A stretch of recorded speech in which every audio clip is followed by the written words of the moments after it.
Eating Soup Alone is a podcast hosted by me, Christopher Crumley, and co-hosted by Nicholas Johnson. We try our best to ramble incoherently about a handful of movies at least once a week. I kind of miss Raising Hell, man. A little bit, yeah. A little bit, yeah. Because honestly, I think part of the fun is like, what the fuck is gonna happen this week? You know what I mean? Like, what the fuck is this one gonna be? It is tough. I was thinking about it on my way here. Yeah. I just watched two really good movies this week. Don't got a lot to riff on, you know? Yeah. Well, first thing we can riff on is you've read a select few books in your life. You've listened to more books.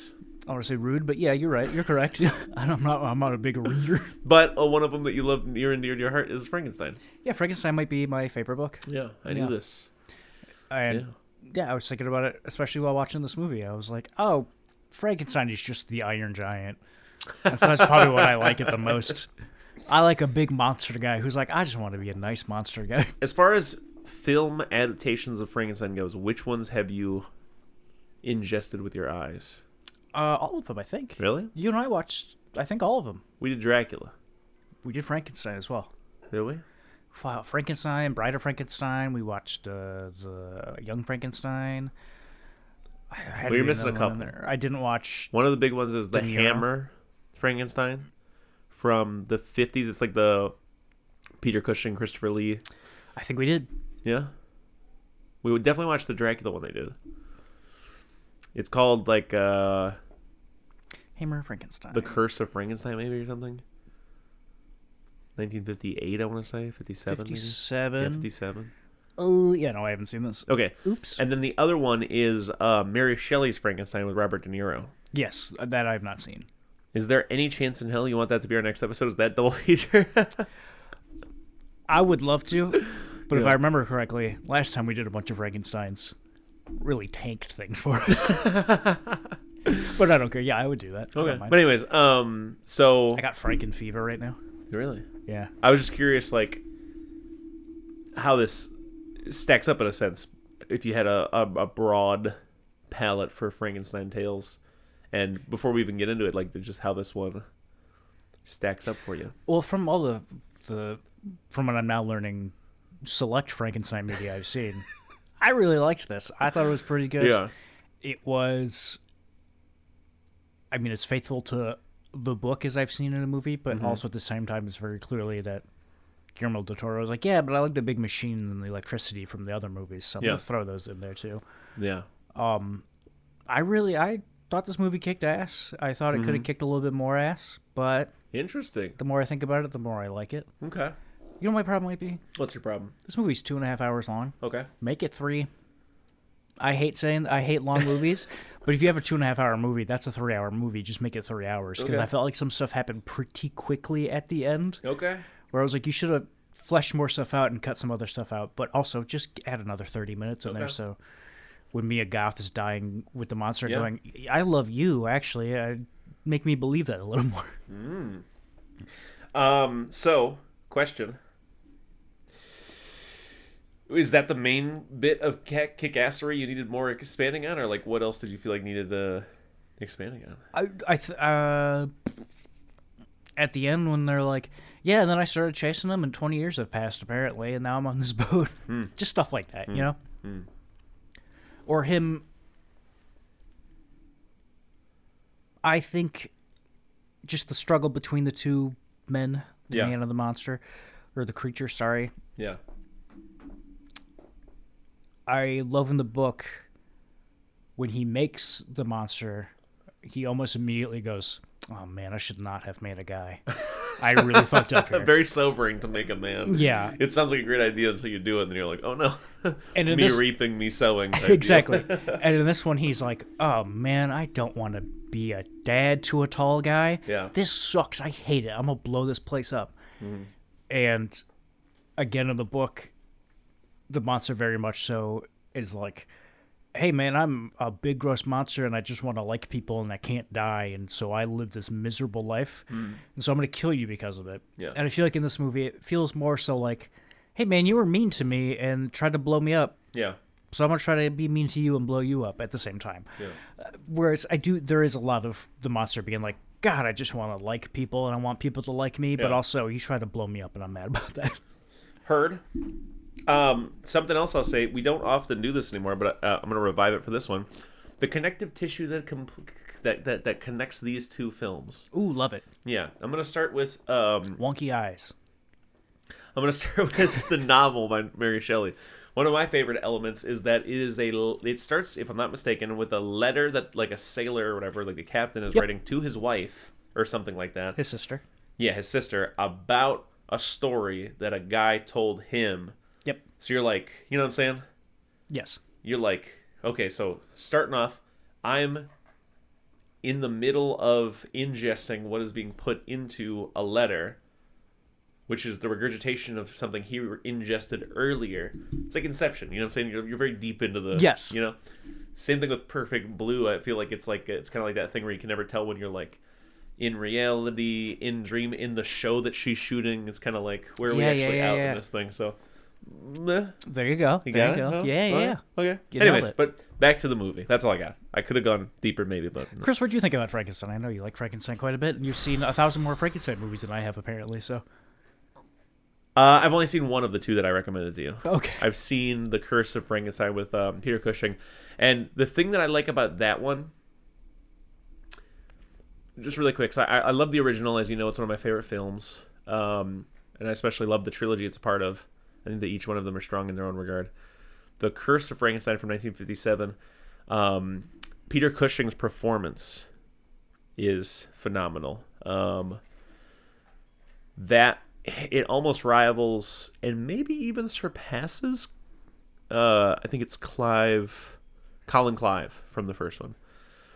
He's such a little bastard in such a charming way. You love him, but he's an asshole. I think I like the very simplified version of Frankenstein that Hollywood often portrays, but this one I like quite a bit for being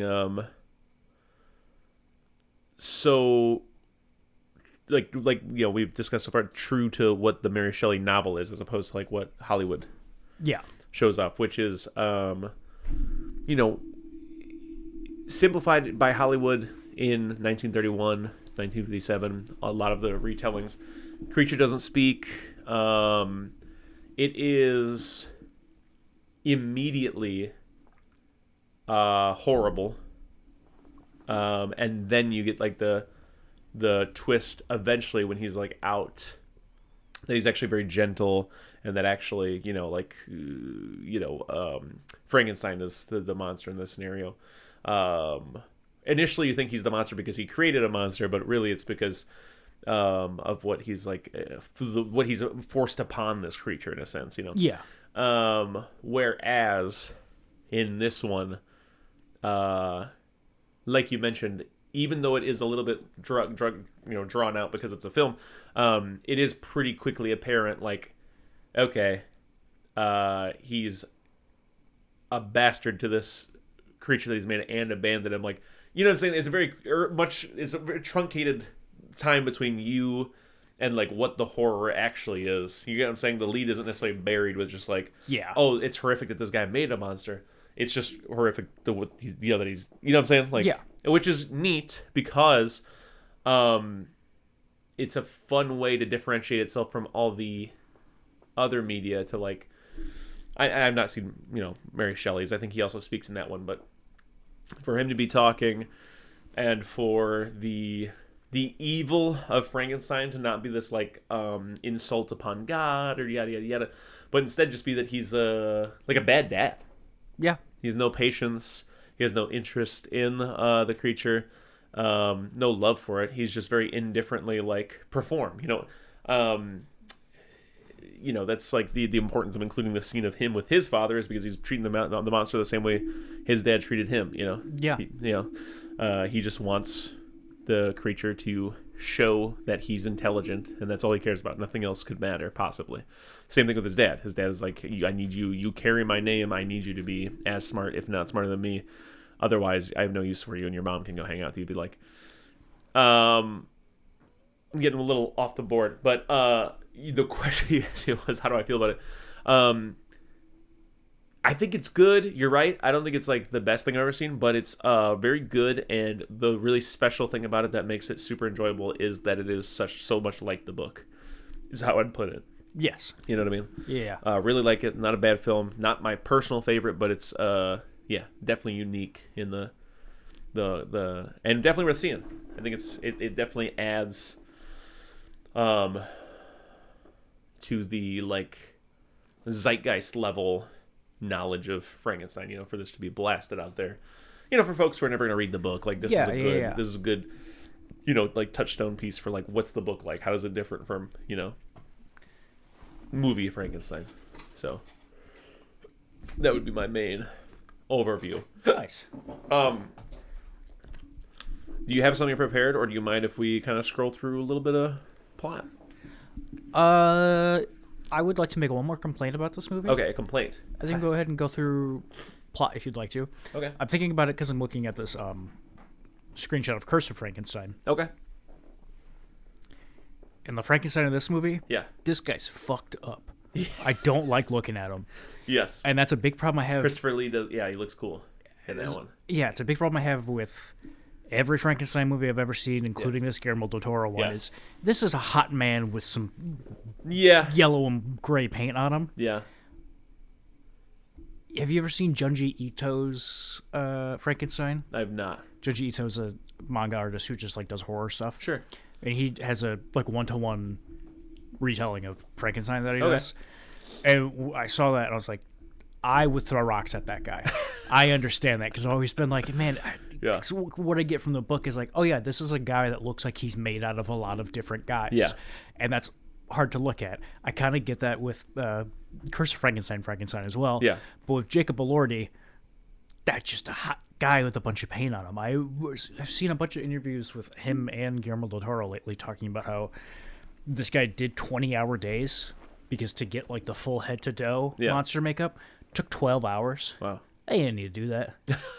None of that really comes across to me when I see this movie. I'm like, yeah, this guy's just painted a bunch of different colors, I think the movie looks pretty good, but I would agree that it's probably hashtag not my Frankenstein. I would agree with you that like obviously the Boris Karloff depiction is iconic and untouchable, but I actually am a huge fan of the way Christopher Lee looks in Curse of. Also, I like that, like just like the almost bowl cutish black hair, dead eyes.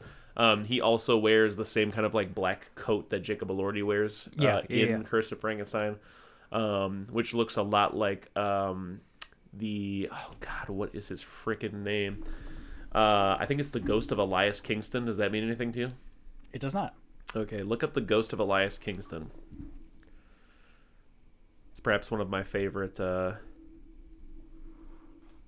ghosts from a television show I'm a very big fan of.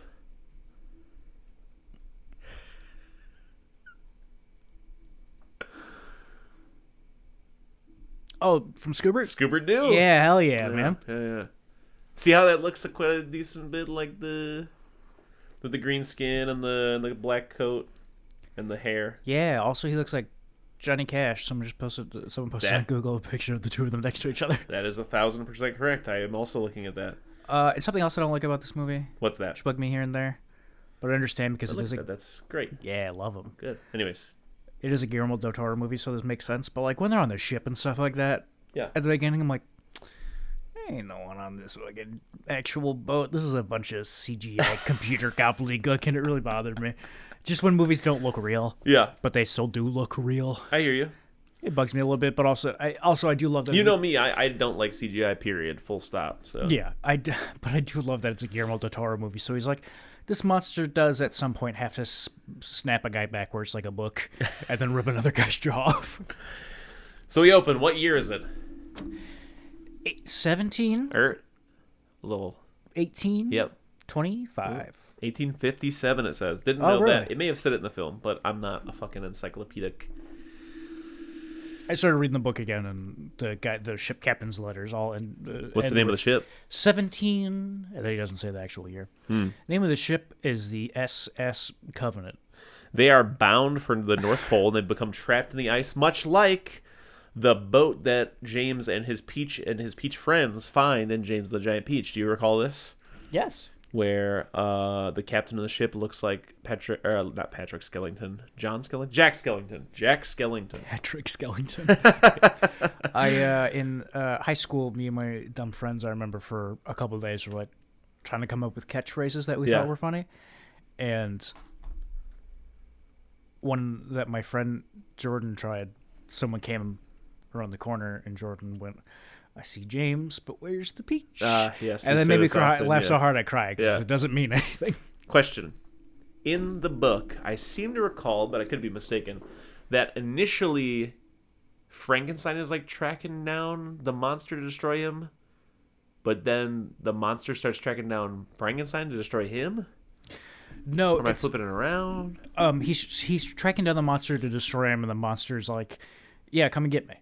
Yeah. Like, I want to ruin your life Catch by me if you can, too. having you catch me if you can too, Frank McNally.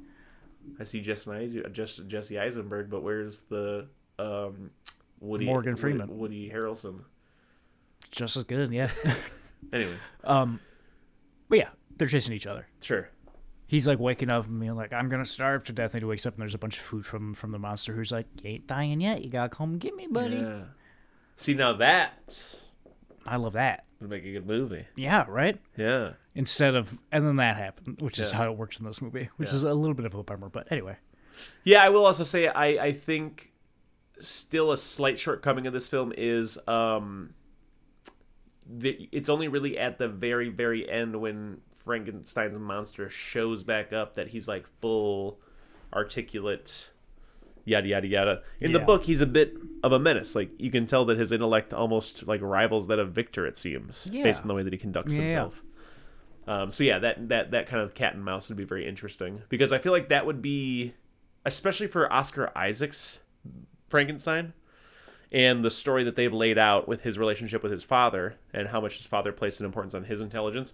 If the monster he created had risen to that point and then they played that cat and mouse, that would be a really great place for the movie to go, especially because, like I said, just again, I say that as a praise to what happens in the film and a praise to Oscar Isaac's portrayal. That would be a really nice place to take it because of what they had laid out. Didn't go there, that's fine, but it would have taken about 30 minutes to do it. Yeah, you're right. I guess it could have kicked ass for another half hour, is what I'm trying to say. The movie did kick some ass, though, so I just knocked the table. Great. So they're trapped in the ice. There's like an explosion off in the whatever. They pull Victor Frankenstein on the boat because he exploded, and he's like, "I'm going to tell you this story."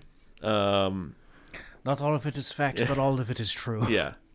I think he kicks so much ass in this movie. I think he's so good. He's also in a ska band. I found that out. Yes, I saw that. Anyways, he now recounts this story of creating the creature. He begins with his mother dying, who is played by Mia Goth. Yeah, I just saw that the other day too. Very fun. Which I can't remember where I was. I have to shout out to Dr. Wolfula, my one of my favorite content creators on YouTube. Absolute horror hound, absolute horror OG. He pointed out that that kind of carries on the some of the slightly incestuous shit that goes on in some of the other adaptations with I think Elizabeth being his cousin. Yes, I think. And stuff like that. Shout out to a different YouTuber I watch, Wendigo, and talk about the original book. Yeah. I think in the 1811 version it was his cousin, and then when the real concrete version came out, it was his family sister adopted her when she was 6. Like a Royal Tenenbaums kind of thing. A real Royal Tenenbaums situation. Yeah. Who knew that Royal Tenenbaums was so Frankensteinian? He talks about, he starts with his mom dying, which I've just been watching The Jinx, and if you'll recall, Bobby the Jinx watched his mom. Oh, yeah. Remember that? He did. He didn't watch it actually happen, but for some reason he recalls his father calling him out of his bedroom to be like, "Look, there's mommy," and then, "Now go back to bed." And then he's like, and then a while later I hear someone say, "She's jumped off the roof." Yeah. Crazy memory to have. Is he dead? He died in jail. I was going to say, what do you think he's up to? But then I was like, all right, he probably died because he's 100 years old. He was very old. Yeah. Did your brother Douglas Durst hire a bodyguard? I heard that. Why would he do something like that? Because he's a pussy. Anyways. Why would you shave your eyebrows? Because you look weird. Because you look weird. With your eyebrows shaved in addition to your head. The answer should be, to hide my identity. Yeah. Anyway. Yeah. Mom's stripped out constantly. It's great. Yes. Those coffins that they get put in with their faces out. Yeah. I don't know if that's a real thing that ever happened or something Guillermo del Toro made up. Yeah. We got to start doing that. You would like that to happen to Oh, you? I'd love to see a dead guy's head popping out of a hole. Yeah. Okay, so William is now the favorite, the second boy. Who has been birthed out of Mia Goth. Grieving his mother, because mother dies. He becomes hardened by his father's abuse. Victor grows up to be a brilliant but arrogant surgeon, become obsessed with curing death through science. He is expelled from the college following a demonstration of his efforts to reanimate a corpse. I love this. I did like that scene. I thought him catching the ball was a bit much, but Yeah. I still loved it. It was still. Yeah. Also, the main fancy wig guy that's yelling at him. Yes. He was like, "This is not a carnival." From The Witch. and Nosferatu. Yeah. I like that guy. I love that guy, and it's just crazy, crazy voice. Also, he's got a face that looks like, hey, this face didn't exist after the year 1900. Yeah, he definitely looks like an 1880s man frozen in ice and then thawed out, and A24 taught him Exactly. how to act. Yes. Yeah. Also, much like my feelings toward the witch that Yeah. I'm pretty sure I expressed at the time, when he leaves the demonstration of the dead guy and he's walking around the streets of wherever, Yeah. just all the cobblestone and the mud, London. and they're like leading those ladies across planks over the mud and stuff like that. Hell on earth, I'd rather be dead. I'd rather be a monster. I'd rather be a Frankenstein's monster. Oh my god, it's awful. You know what I was thinking about? I was thinking about the guy who did This American Life. You know, Yeah. you know his name? Mm-hmm. I saw somewhere a quote from him that said that every podcast is better on 2 times speed. Yeah. Anyways, so William's assistants. Oh no, I went too far. All right, okay, yeah. So now we meet Christoph Waltz. As gold I really shoes. enjoy his character. Yep. We find out later that he is so invested, and I love this twist. He's so invested in Frankenstein's work because he's like syphilitic, and he wants him to like put his brain into like another body later. Yeah. Great reveal. I love that because he's like, and Frankenstein's like, no, like, dude, your syphilis is definitely spread to your brain. Like, you're fucked. And he just won't take that as an answer or whatever. And I love that Frankenstein won't go, okay, later. Yeah. Yeah, We'll talk about it later. Let's make sure this works first. Yeah. And also, skipping ahead a bit, when Yeah. everybody comes back and they're like, hey, where's Uncle Christoph Waltz? Yeah. He's like, he left. You're like, he fell down the big hole. Yeah. It was wet, and he fell down the big hole. Yeah. That's just what happened. He slipped and he fell down That's the big hole. totally That's fair. all you gotta say. Yeah. Yeah, lie. Lie for longer. Yeah. Lie for long. Arms merchant, offers unlimited funding. And I like how he slowly gets more and more like, whatever, I'll give a fuck, finish up in a week. And he was like, why? And then, like I said, there's the reveal. I do like that stuff. So anyways, Victor enlists his brother to come back and like help him build the laboratory. He falls in love with Mia Goth, as so many cinephiles have. Because she's kind of like, big word man. You think you're so smart. Here's just, like some witticism and philosophy and different perspective on things. And he's like, wow, this is really enticing and enriching. I don't really get this from any other individual. And she's like, I love bugs. And he's like, you're a winner. I like you. He's like, ooh, corked up white girl with a little bit of swag. I love Exactly. and he has that little voiceover where he's like, okay, pause. I watched Freddy vs. Jason also because I had to watch it with Zayda because she'd never seen it. And I just can't stop thinking about the Red Letter Media thing where like Jay was talking about watching the film in theater. And when Freddy's doing his like voiceover and stuff, he was like, my buddy leaned over and was like, who is he talking to? Which is very funny because, we know who Frankenstein's talking to. He's talking to the guy in the boat. He tells him, like, for the first time in my life, I became interested in life, right? Instead of death. And that's nice. I like that. Yeah. I did like that. Which is another kind of like flip-flop because usually what happens is that he's very dismissive of Elizabeth because he's like so focused on his work that he's neglecting the woman he loves. That's usually how the story goes. But instead, it's this woman who's distracting him from his work. So that's fun. That's a fun little twist. Eventually he's like, hey, here's my heart and soul. And she's like, I'm marrying your brother. So you better put that back in your body, buddy. Did it break your heart when that happened? When Mia Goth rejected his love? No, I knew it was coming. Did you? Yeah, I was like, yeah, he's going to turn you into a bride of Frankenstein eventually, so it'll be Ooh. fine. But alas, She would have made a pretty bitchin' straight up classic bride. Yeah, I That'd be thought cool. for sure that's what was happening. Yeah. Or at the very least, he was going to, like the book, start making her and then stop making her to make the monster mad. Yeah. Harlander, blah, blah, blah, blah, blah. Killings ongoing in the Crimean War. Fashioning a large creature to reanimate. Yep. Lightning in the storm. We know all of this. Oh my god, dude. When he cranks that thing and the monster's still dead, but on that thing that races up and it brings his arms up with And him. he looks like the Lord. And he looks like the Lord, but his arms are a little bit higher. Yeah. And then, like, when he's just raining and fucking... Instead of T posing, he's Y posing. Exactly. And it's raining and that guy's dead on the floor and, like, all the lightning's coming into the building Yeah. and he's just up in the background like that. I'm like, this kicks so much fucking ass. You know dude. what this It's movie so needed? Sick. You know what this movie needed? You're right. Everything you said is correct. This movie needed a little Igor. Yeah. Because why was he climbing up on the fucking roof like that? You know what should have happened? That's way too dangerous for Mr. Victor Frankenstein, the renowned surgeon. He should have made a Exactly. little Igor go up there and do Also, he should have done that way sooner, that. Yeah. before it started raining. Super strange. But he should have... Super dangerous. The whole time I was like, this is dangerous, sir. Him You're a and- surgeon. Get Him down. and Syphilis Man should have been up there arguing, and Christoph Waltz falls, lands on the back of his neck, and then he's all crunched over, and now he's Igor. Whoa. Bring him back as his little... Yeah. Yeah. Okay. So we've established there should have been a little Igor guy. Old man offers his brain for the creature. Victor refuses, falls to his death, attempting to sabotage the experiment. He successfully electrocutes the creature, but fails to reanimate. Classic. Victor, following morning, wakes up, finds the creature alive, and he teaches it to say his name, Victor. He then chains it up in the fucking sewers of Yeah, his where all the other dead guys go. Yeah. Before he chains him up, maybe my favorite part of this movie, way back at the beginning when he's talking to the ship captain, and he's like, my name is Victor, do you know what it means? And he goes, yeah, conqueror, one that wins all. My dumbass didn't never put that together, that like, oh, that's what Victor means. Yeah, because you are victorious, Yeah. you're the victor of something. Yeah. And he's like, it's the name my father gave me. And then I love when he first starts talking to the monster and teaches him his name, and Yeah. the monster goes, Victor. Victor hugs him and goes, yeah, you are. I'm like, oh, that's really sweet. I like that quite a bit.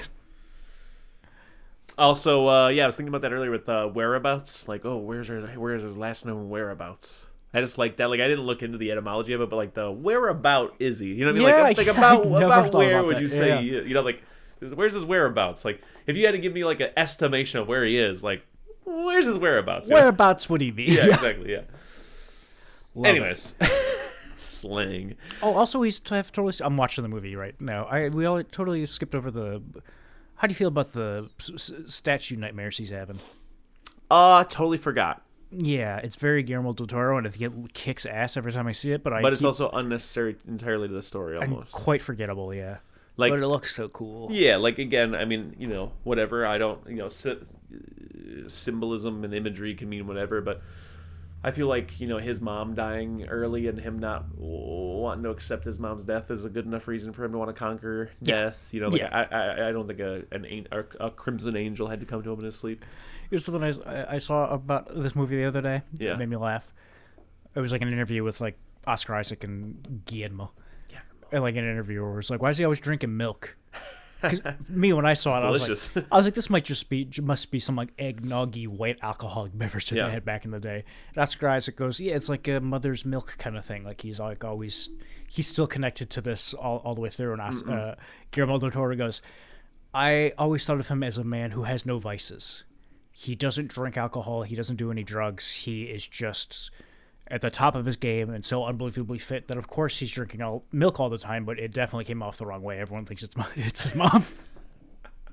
I saw a satirical video where they were like milking men, like at a farm, and like it was like filling up with milk and stuff. And I was like, why am I so gutturally repulsed by the concept Just so everyone of- knows, Chris made hand motions toward his chest when he said milking men. Yeah, not because they were like these machines Yeah. hooked up to their nipples, and they were like getting freaking Yeah, but if tit milk. hey, maybe it's just me, but when I hear someone say milking a man, I you don't jerk think off. of from the chest. No, I meant like, the boobs were becoming Yeah. milk factories, and viscerally, I had to look away from the computer because the concept of like a glass of 40-year-old man tit milk.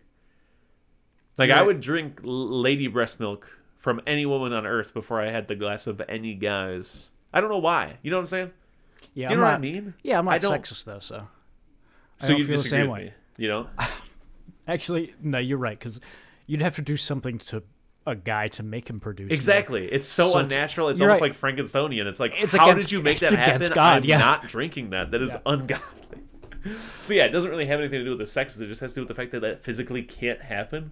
Yeah. So I don't want to drink that. Like, it really repulsed me because I was like, I know it was a joke after I saw it for a second, but I was like, holy fuck, for a second. Like, a second. That's so funny. Okay, man milk, and then what else happens? Frankenstein is, this is a movie that Guillermo's wanted to make for a long time. Oh, yeah. Very long time.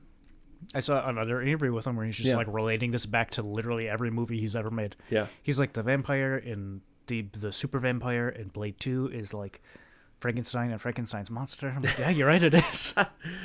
Victor imitates his father's violent disciplinary methods to the creature. That we do see this, but they fail and only enrage the creature. William and Elizabeth. Elizabeth's like, dude, I haven't heard from my fucking dad in a while. So they go check out the castle, or whatever you want to call it. And they show up, and Elizabeth is down with this monster. In another kind of, I guess, subversion, but also she kind of becomes the bride. Yeah. But yeah, so she loves the monster. She's like, ooh, you didn't tell me you were making a rips, man. Yeah. Ooh-wee. And she likes it because of its pure, innocent soul. Yeah. She connects with it in a way that she's not connected with any other human. I love watching him slap the water, too. It's really Yeah. funny. Yeah. He's just like at it. But they take off because Daddy Frank pulls his brother aside. He's like, "Gee, I fucking accidentally murdered that lady's woman. Or dad. I murdered that lady's dad, and you have to get her the fuck out of here because I fucking killed her fucking dad." No, what he goes is that guy I made in the basement, Yeah. he killed her fucking Oh, uncle. okay. All right, so Oh, you yeah. guys got to get Yeah. out of here, and I'll take care of this. Yeah. And then they do, and he's like, somehow gets more, like, just so much gasoline. He's got 1,000. He's doing all that, and then canisters. it cuts to them, and they're 40 feet away from the house. He's like, we got to turn around. Where did he get that many gasoline canisters that quickly? And But he then covers the whole place in kerosene or whatever it is. blows it up, and then he hears the monster downstairs going, Victor! Yeah. Victor! And he goes, I gotta go get my son. And then it blows up, and it blows his leg Explodes off. his leg, yeah. Gross. Like some World War I casualty type stuff. And then another negative for this movie, I'll say. Yeah. The monster gets out of there, breaks his chains, leaves. I don't need to see the monster go down a slip and slide to get out of there. Oh, yeah. You know, it kind of reminds me of, like, at Halloween 5 when he... At the end of 4, they're like shoot him into a hole in the ground, and Yeah. then 5 picks up with them throwing a piece of dynamite into that hole, but Yeah. he rolls out the back and then drifts down the river. Yeah. Didn't need to see Michael drifting down the river. And one of the, like, not Zack Snyder, the other guy's Justice League movie, the Justice League saves some people at the bottom of this factory, and then they have to get everyone out of there, and so they have to go upstairs, and you see a prolonged shot of the entire Justice League walking up a staircase. I'm like, you don't got to show me Batman using the stairs, man. No, I don't need to see that man doing that. Anyways, so the creature boards the ship, enters the captain's cabin to get Victor. The captain, unable to stop the creature, taunts the creature according to his description in Victor's story. The creature stops before hurting the captain and instead decides to tell his side of the story. So the creature frees himself during the explosion, wanders the woods, and gets attacked by some hunters a little bit, finds shelter in a farm's hovel, it says. I love Jacob Elordi's performance when he's in the woods here. Yeah. He just has his fucking mouth open like an idiot the entire time, but like in a way that like a child would do it, where he's Yeah. like, it doesn't look like he's making a face, but he just isn't closing his mouth all the way. And I think it's really fun. So this is also pretty directly from the book. He watches a family through a hole in the wall the whole winter long. He's got a little bit of shelter, and they basically, like, he knows that they're going to fucking hate him if he shows his face, but he also, like, loves them in, like, a parasocial kind of way. Yeah. So he becomes this, like, silent guardian, a dark knight, who does all these little, like, good deeds for him and helps him build fences and, you know, stuff like that, and, you know, whatever. So, and they're like, oh man, it must be the spirit of the forest or whatever. And then the hunters have to leave to go get, like, penicillin for someone or something. What if they have to go like? They're like gonna hunt the wolves into extinction. Yes. Yeah. And they're just gonna leave the old man alone because he doesn't want to do that. He's like, I just want to stay here in the cabin. So then him and the creature start bonding over books and just generally vibing. I love this guy. Yeah. Actor. What his name's like David Bradley. I want to say. Great. He plays the guy that Doug Bradley. eats the tomatoes wrong in Lord of the Rings. What's his name? I don't know. I haven't seen Lord of the Rings since I was a child. I ain't never seen it, but I know that scene of the guy who eats the tomatoes wrong. He's also in Harry How Potter. do you eat a tomato wrong? Look it up. Look up on I'll your look own it time up. later. I'll look it up. He's the guy in Hot Fuzz. He's got all the guns. Okay. You know what I'm talking about? The old guy. Yeah. He's got like a bomb. Anyway, and then in Oh, you're talking about I thought you meant the priest who opens up and he's packing like crazy. No, You're talking about the guy who's like yes, that guy. Yeah. And then in the most recent seasons of Doctor Who, every time they need to bring back the first Doctor, who is a man who's been dead for 100 years, they bring this guy in to play that guy. It's a lot of fun.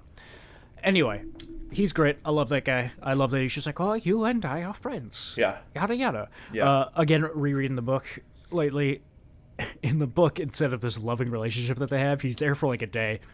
And he's just like, I'm here to see some people that I like. And the blind man's like, hey, you have the same accent as me. Are you from the same place? He goes, no, the people I like taught it to me, but they don't know anything about me. And the blind guy's like, okay, man. And then the monster just eventually goes, it's you. I've been watching you and your family for a real long time. And the blind guy's like, okay. And then the family comes back and goes, throw rocks at this guy. We hate looking at him. And then he leaves.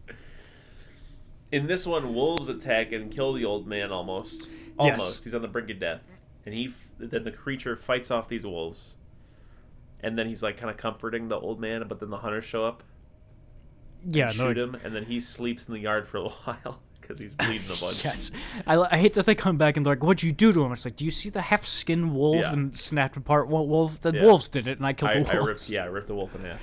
And then I like... Much like the Hulk fighting the Hulk dogs. Exactly. It's exactly like the Hulk dogs. Yeah. But when that guy comes in and he stabs him in the chest with the sickle, the monster breaks that guy's jaw off. Yeah. But I like how, like, effortlessly he does it. Like, he's not even trying to be that mean to him. He's kind of just, like, trying to shove him off. But he just rips his head apart. Yeah. All right. So, let's see. Realizing he cannot die and will spend eternity alone, the creature goes to Victor on the night of William and Elizabeth's wedding. Classic, although usually it's Victor Frankenstein and Elizabeth's wedding. Demanding he creates him a companion. Victor refuses. Says that he's disgusted and regretful about the whole ordeal. And the creature attacks Victor. And then him and Elizabeth like embrace, right? Mm-hmm. And then they shoot her when they're trying to shoot the creature, right? Or something like that? Or what happens? Or in this little wedding confrontation? He goes to shoot the monster and she kind of jumps in the way. Yeah, and they kill her. Right? She dies here? Yes. And then everybody I like everybody comes in to like stop the monster and he kills two guys and everybody then goes, all right, you can take her, I guess. Get out of here. And then as his brother's dying, he calls Victor the monster, right? Yes. And then the creature takes Elizabeth to a cave and comforts her as she dies. The creature vows in that cave that from that day forward, he's going to be the master of his creator. I love this bit so much. Yeah. Because it feels like they have such a WWE type relationship, but I think it's that line specifically that really got it for me in a way that I love, where he's like, you may be my creator, but I am your master. I'm like, that's so sick, dude. Suplex him. Come on. Yeah, super cool. Agreed. So, in the present now, the Victor apologizes to him for his abuse, addresses him as his son, and tells him to go live. Which... the creature forgives Victor, and then he succumbs to his injuries, and the creature calls him father. To me, it worked, and I was like emotional, but at the same time, fuck Victor Frankenstein. Yeah, you know what? I'll say it. He was a piece of Bad shit. Guy. And then he just says that before he dies, and that's, to me, this scene is the equivalent of someone being like, I accept Jesus Christ as my Lord and Savior, and like thinking that's gonna save them. Yes, like, exactly. Bro, no, you were a shithead. I'm all for people being able to change. I'm all for people forgiving literally anything. If you have the capacity to forgive it in your heart, that's beautiful. But no matter the magnitude. But it can't be 10 seconds where you bleed out. It can't be a buzzer beater situation, yeah. Yeah, it's not a Hail Mary. So it was like, you're getting me emotionally a bit, yeah, but also like more so for what it's doing for the creature. Yes. Which I think is the ultimate good of it, whether or not Victor deserves any praise for that. What the weight that it lifts for his victim is truly the beautiful thing. So the creature climbs off the ship and pushes the ship off the ice into the open water, and the ship captain decides to turn back because he's learned from Victor's tale. Sometimes you gotta call it and just turn around and walk away. You know, you gotta know when to hold them, know when to fold them, and know when to get lucky enough to have a fucking abomination against God show up on your boat and help free you from the ice. I'm pretty conflicted on the end there when the captain goes, he leaves. Like to all of his men, he goes, he gets to leave. Yeah. No, hold your rocks. Hold your rocks. I know he killed 6 of your friends, but he gets to go. All right. He's had a sad life. Yeah. It's just a little strange to me, but also I love it. I don't know where to go from there. Yeah. Also, from reading the book, just so you know, this captain, that man, 28 years old. Wow. Hey. We used to be built different, I guess. Anyways, so overall, I think B+. I'm gonna give it a B+. I'm gonna give it an A-. Nice, beautiful. Any closing thoughts on Guillermo del Toro's Frankenstein? No, not at all. How about this? What if he got to do a bride of Frankenstein? I'd bust. So Perfect Blue. Have you ever seen Perfect Blue prior to this? Yeah, I had never seen this before. I remember a while ago you going to see it in the theater and being like, holy moly, what a Perfect Blue movie. Yeah. And then this week we were supposed to watch one battle after another, and I said, hey, there's no way for me to watch that. It's not in theaters anymore. Yeah. Pretty sure it came out on digital 2 days ago. Another time, perhaps. I was like, let's do a Perfect Blue, and you said, hot damn. And so we watched it. I watched it yesterday. Yeah, I will watch it. The one thing I'll say off rip really quick is I also watched it yesterday, but when I saw it in the theater, I do believe that they cut out the... I could be wrong, but I don't recall seeing anime bush vagina shots. You'd remember, I think so I think they might have cut that out for my like AMC Rewind viewing pleasure. And do you think that was to its benefit or detriment? I think it was a neutral, like nothing's gained or lost by doing that. Safe answer. You know? Yeah, I get it. Like, the only thing that's really gained was I was like, am I seeing that right? You know? Am I looking at what I think I'm looking at? Everyone else seeing Bush. Yeah, everyone else seeing Bush is pretty good. Yeah, exactly. I mean, same thing happens anytime they put so much time and effort into the titties in this film. I'm like, okay, all right, well, you guys got it, but I mean, at what cost? How do you perfect the art of the tit bounce in animation? I mean, it's the 10,000 hours kind of thing. Yeah. I will say, off the rip, this movie, old. And with animation, I love older animation where it has, like, for lack of a better term, signs of life, where you can tell somebody made this. Yeah, it would be made by hands. And it's, like, scanned from film, so it's a little wobbly and stuff like that. Oh my god, this movie's too wobbly. Yeah. Oh my god. So, like I don't want like a lot of like the things like that taken out of it, but just somebody, please. I stabilize this. I rented this on Apple TV, and somebody, for the love of God, throw this bad boy in Premiere, hit that warp stabilize button, bring the smoothness down to 4%. That's all you need. I was watching this like at the beginning, like with the credits. So I was like, I'm gonna throw up. I'm getting motion sickness from this movie. I had not noticed. I agree with you though that I love the older animation style. I recently watched K-pop Demon Hunter. Oh yeah, I saw that not too long ago too. Yeah, what'd you think? It's decent. Yeah, not upset, but I just don't like the art style. It just visually is not appealing to me. I would say personally, I liked the art style. Don't tell my partner. That's about all I liked about that movie. Yeah. She like it a lot? Loves it. Oh, cool. Loves I mean, I watched it with Zeta and then her mom. Her mom was really hyped to see it 'cause she was already like listening to the music. She's like, Korean for the picture to be doing so well and to be so popular is very cool for her. I thought you were gonna say she's Korean for it. And I was like, what is that supposed to mean?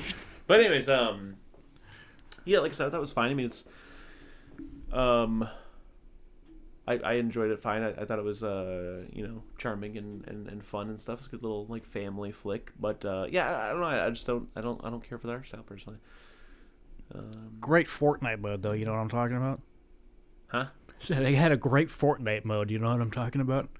I don't. But The Simpsons is coming to Fortnite. Brother, The Simpsons don't been in Fortnite. Is it good?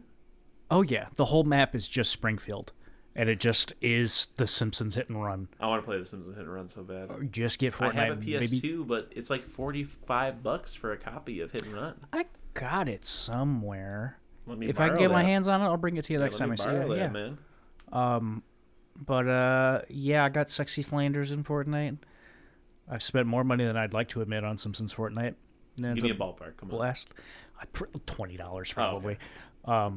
Not more? No. In the past, Chris? In the past 6 months, yeah, I probably spent about $80 on Fortnite. Whoa. Because they were like, hey... Do you have the Family Guy backpack TV thing? No, I don't. Yeah, that's the only thing I'd really want. I have Because that way I could be watching Family Guy on the backpack while I build. No build. I hate build. I play zero build because I'm an adult. Yeah. I have the let's every week let's have a Fortnite segment. I have the Peter copter. That's the helicopter that looks like Peter. That's my glider, and he laughs when I come down. Yeah. Yeah. But Fortnite was like, hey, do you want? I'm trying to remember the order.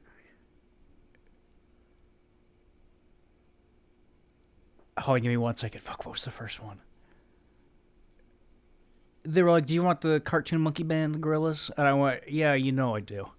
I'll swipe the card. Give me the monkey gorillas. Yeah. And they're like, what about DJ Robot? Do you want Robot DJs, Daft Punk? And I went, yeah, guys, you know I want the Daft Punk Robot DJs. Yeah. And they're like, Ash from the Evil Dead and Ghostface? I'm like, yeah, guys, I'll take Ash from the Evil Dead and Ghostface. And they're like, how about that Me and Yellow family? I'm like, give me the Me and Yellow family. So they're just siphoning it out of my pockets.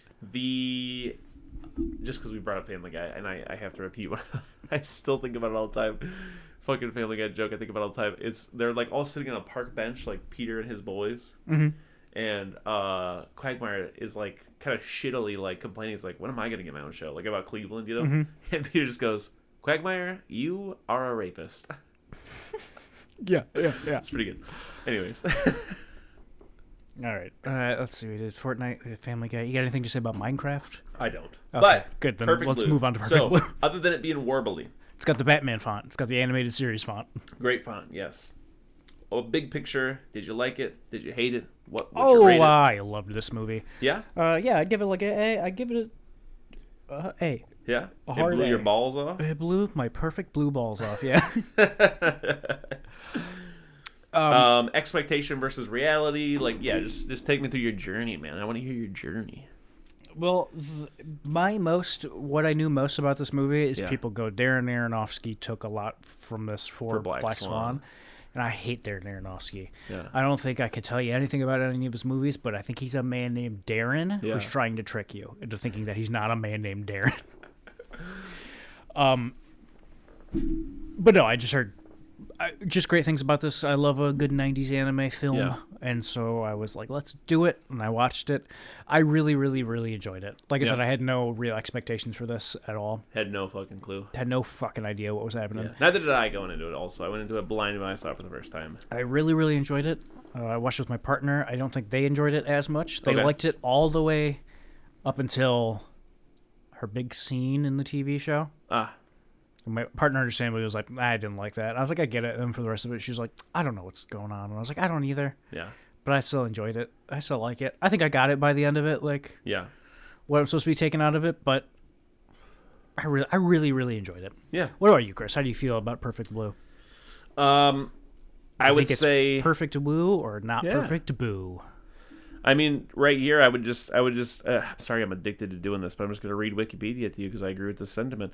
It's now regarded as a masterpiece of animation and one of the best anime films of all time. I would say that. Oh yeah, there were a couple of parts where like, first time it got me was when they're filming the TV show. Yeah. And you're behind the cameraman, doing a tracking shot of those two people, and they're walking with all the stuff passing behind them, and there's a smaller version in the camera that is obviously just a second drawing that is timed the exact same. I'm like, insane. Yeah. And the amount of times people walk over a reflective floor in this makes me angry. That just people can do that. Oh, it's so cool. Oh, it looks so good. I have 2 notes. First one I wrote down is Hannah Montana juxtaposition, because when it opens, it like keeps flashing between her being a pop star and then like shopping at the grocery store. No, it's very Hannah Montana coded. I thought I called it when this started and it shows her at the grocery store. I went, she left to be an actress and this is her life now because it didn't work out and she's a normal person. And my partner went, ha. I went, yeah, bitch, we hate you. And then the guy, the stalker, he looks like face-wise unmasked Jason Voorhees. I wrote down that he looks like a shark. Oh. And then when her manager showed up, I said she looks like a hammerhead shark. And it turns out the main message of this movie is if you got fucked up eyes, you got a fucked up soul. Yeah, I mean, hey, that's what American horror films have been saying for decades. Yeah. Okay, so Mima decides to leave the pop idol group Cham to become a full-time actress. The heck is a Cham? What's Cham mean? What does wham mean? It's a sound when you hit someone and it goes wham. Okay. Many of her fans are upset about this. Especially, what is it, Me-Mania, I think it is? Or is that Me-Mania? Mr. Me-Mania? Isn't it Me-Mania? Yes. The stalker, he's the guy who beats up the punks in the beginning. It seems like, no. Oh, yeah. So, spoilers if you haven't seen Perfect Blue. No, I guess I'll bury the lead in the spoiler for a second. Well, who gives a fuck? So, I love the part where Mima does not have a computer and does not know of the internet at all. It's very like Jay and Silent Bob Strike Back or like Scott Pilgrim vs. the World. Like, what the fuck is the internet? So she gets a computer and finds out about like there's like you don't necessarily know. I don't know if it's part of like the pop idol machine where like there's some PR person out there pretending to be Mima or whatever, but somebody is blogging as if they were Mima. It gets creepy when she's reading it and she's like, holy shit, there's like a level of interiority that this blog has that is disturbing. The amount that this blogger that's pretending to be knows about my real life is genuinely unnerving. So Me-Mania is someone who reads that blog and also converses with this not real Mima all the time. Yeah. And it wasn't until the credits where I'm just thinking about it. I was like, oh, he didn't write the blog. I'm an idiot. Yeah, go on. He's reading it and stuff. So, following directions from a fan letter, Mima discovers a website called Mima's Room. Yeah. Well, just fill this out. Yeah, she confides in her manager, blah, blah, blah, blah, blah. Oh, I didn't know this, but Rumi, her manager, is a former pop idol herself. Oh, I didn't know that. Yeah. Okay. She also shows her how to use the internet. She's pretty well versed in it. Mima lands a minor role in a television detective drama called Double Bind. And I love, like, the way that like jobs are portrayed in movies. Like even the writer, he's like calling the director and he's like, haha, do you like that twist? Wait till you see next week. As if that shit isn't all like, you know what I mean? Like, but whatever. Okay. As if they were just gonna, you know, be like, sometimes yes, they start shooting shit without a script, but like that is just, you know what I'm saying? Yes, the way it feels in this is just like, hey, we have to film this tomorrow because it is airing the day after. You have to write it today. But she's on the X-Files basically. Yes. Yeah, it's a psychological detective drama. Also, in the 90s, maybe Japan's different, but in the 90s, what fucking channel is this show on? There's like R words happening. It's crazy. Yeah, I'm curious. I don't know culturally, but I wonder if it's one of those things where like just other cultures are less weird about nudity than we are, but at the same time they blur their porn. I was gonna say, I've seen that porn and it's blurred. I was gonna say I've heard from some people that they blur it over there. Yeah. So I don't know. I really don't know. But anyway, she gets a larger role, but also gets the rape scene, which is something that she's not super psyched about. But she's like, hey, I'm an actress now. This is part of being an actress is doing, you know, stuff like that. And it also upsets some folks and people, like, generally, again, I get it. It's not, like, I'm not supporting this, but, like, culturally, folks are, like, see her as, like, unclean now. Yeah. Things like that.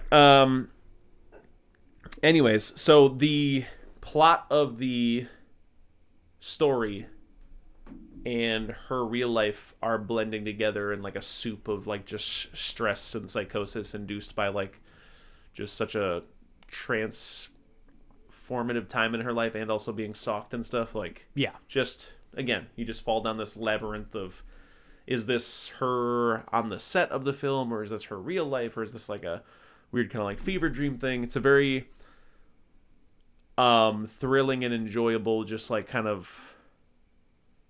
journey to be taken on. It's like a whodunit, but at the same time, it's a what happened. Yeah. What's happening? Yeah. So between the ongoing stress of her filming the show and the lingering regret over leaving the pop thing and the paranoia she experiences from being stalked, Mima's distressed and begins to suffer from psychosis. She struggles to distinguish real life from her acting, and is repeatedly visited by an apparition of her former idol self who claims to be the real Mima. Which I love. Yeah. One, so funny for an ideal version of you to come into your room, call you a slut, and then dance out onto a bunch of streetlights. That really made me laugh for some reason. So question. Yeah. Is that a hallucination or is that Rumi? Because at the end, she's seeing the real Mima in the mirror, and it's Rumi, her manager. I think it's a hallucination. Yeah. But then Rumi on top of that is just kind of mixing with her, her psychosis, brain, is what I assumed. Well, spoilers. I dropped the ball and dropped the bomb. Yeah. It's Rumi. Okay, so a string of murders is committed, all against people who have been involved in Mima's acting career in some respect. I also really love... Sorry, one second back to the ideal version of her. Yeah. I like when Crazy Man is seeing it. I don't know, it's just such a nice little touch when he's watching the other two by themselves performing at a mall or whatever. Yeah. And he imagines her on stage. She's still wearing that matching outfit that the other two were wearing, but she's not matching with them. And she's not doing the same dance as them because he's not creative enough to think of a new thing for her to do. Yeah. I love that. I don't know why. Mima finds evidence in her closet suggesting her to be the prime suspect. This is going to be very Hellraiser 6 and 7-ish. Oh, also a little touch that I love, going back to one of the murders. Yeah. So when the writer of the show gets murdered and he hears that song playing in the parking garage. Yeah. The elevator's open to the stereo in there, and the speakers are just blowing out because it's maxed all the way up on one of those tiny little speakers. That's just such a nice little touch. Yeah. That's the sound of that song that I've never seen another movie do before. Her increasing psychosis makes her doubt her own memories, and innocent, she vaguely recalls brutally murdering the photographer, because, yes, there's a photographer who implored her to allow him to take naked photos of her, and then the photos end up everywhere. Mima finishes shooting Double Bind, the final scene of which reveals that her character killed and assumed the identity of her sister due to trauma-induced dissociative identity disorder.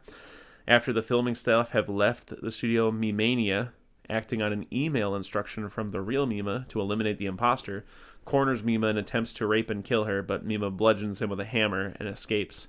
I love that whole scene, especially when she gets the hammer. Oh, man. Crazy scene.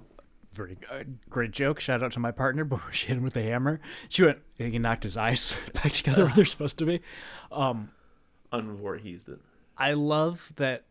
I watched the dub, the English version. I don't know if you're a purist and you didn't or not. No, but I'm not a purist. I love that they gave him a real dumb fucking voice. It's the first time you hear him. He goes, "The real one told me to do this." It's great. I love it. Super unexpected though. Yeah. Mimania is murdered by the real Mima, quote unquote, for failing to kill Mima. Rumi finds Mima backstage and takes her home. Mima discovers that Rumi's bedroom is a replica of her own. And I love that scene where she's like, wait, this is my bedroom? Even though it looks just like her bedroom. Yeah. And realizes that Rumi is the one behind Mima's room, the serial murders, and the doppelganger that manipulated Mimania. She's, displeased with the retirement from the idol industry. Rumi is, and Rumi developed an alternate persona of the real Mima, now seeking to destroy and replace her in order to redeem her image. She even tells Mima that she's gonna wear that outfit and reunite with Cham the next night or whatever. Yeah. Super creepy. Whole thing's creepy. They get chased to the city. She goes out to the balcony and jumps over, jumps out of their building. The chase is very, very thrilling. I love when the truck's coming towards her and she's hallucinating the headlights as stage lights. Yeah, I love very that. Good. It's Yeah. a good little shot. She saves Rumi from getting hit by that truck. I thought of a real cold one-liner while watching this. Yeah. When she jumped off the roof, trying to get away from her. You'll be so fucking sick. If someone's trying to kill you, they're chasing you. You got a Jason Voorhees or a stalker like this coming after you, and you know there's no way out of it. To look at them and go, "You can't fire me. I quit," and then kill yourself. That'd be so sick, dude. So wrap it up really quick. Sometime later, Mima, now a well-known actress, visits Rumi in a mental institution. Rumi's doctor says Rumi still believes she is a pop idol most of the time. Mima says she has learned a lot from her experiences with Rumi. As Mima leaves the hospital, she overhears two nurses who recognize her but conclude that she must be a lookalike, as the real Mima would have no reason to visit a mental institution. As Mima enters her car, she smiles at herself in the rearview mirror before declaring, "No, I'm the real thing." And then that's a wrap. Finn. What a ride! What a blast! Loved What a blast! Thought it was great. I enjoyed the soundtrack quite a bit too. There's like a very like vocalized, like the only thing I can compare it to because I'm a uncultured man is Kingdom Hearts. Just the music of just like of vocals of like people going oh, and like a real dark tone underneath very serious music. We don't do that anymore, and I miss it. Yeah, everything's shung gung gunk, shung gung gunk. Yeah, you're right. Yeah. We got to get people back in there going whoa. Yeah, get weird with it. Get weird with it. Yeah, I'm gonna give it a hard A. I'm gonna give it an A+. Beautiful. This is a banger. Beautiful. And a half. Beautiful. Next week? Next week? Next week after next week? 2 weeks from now? You want to do a Frankie? Yeah, sure. You want to do double Frank? Is that what you're thinking? Yeah, let's do double Franks. We're doing Curse and Mary Shelley's. Beautiful. What a ride. Weenie? What a ride. Halloween never ends here. I was going to say perfect timing. Remember when we did all those Hellraisers? Oh, God. What a ride. What a ride. All right, well, that's a wrap. I guess we'll see you in like 2 weeks, huh? All right, I'll see you then. All right, take care. That's that. Mattress Man.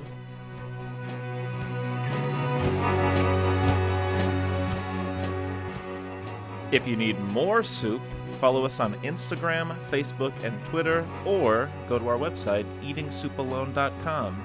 And until next time,